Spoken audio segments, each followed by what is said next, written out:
తెచ్చి పంచుకోవచ్చు. శంకర జయంతి అరటిపళ్ళు ఉన్నాయి తెచ్చి పంచుకోవచ్చు. ఎవరింట్లోనో ఉసిరికాయలు ఉన్నాయి పంచుకోవచ్చు.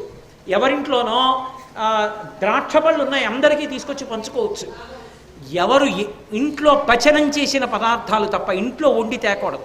జీడిపప్పు పంచుకోవచ్చు, పటికి బెల్లం పంచుకోవచ్చు. శంకరాచార్యుల వారి జయంతి అంటే ఎన్ని ప్రసాదంగా పంచిపెట్టగలిగితే అన్ని పంచుతారు. ఎందుకంటే జై జయ శంకర హర హర శంకర జగద్గురువులు పుట్టినటువంటి రోజు పరమ సంతోషంతో ఇల్లిల్లు చేసుకోవాలి.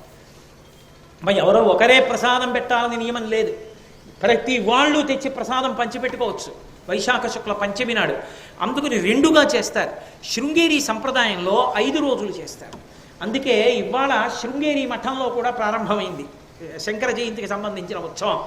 ఈ సంవత్సరం మనం శృంగేరి సంప్రదాయంలో 5 రోజులుగా చేస్తున్నాం. అందుకే 22న మొదలుపెట్టాం. 26వ తారీఖున వైశాఖ శుక్ల పంచమి నాడు స్వామివారి పూజతో పూర్తవుతుంది. యథార్థం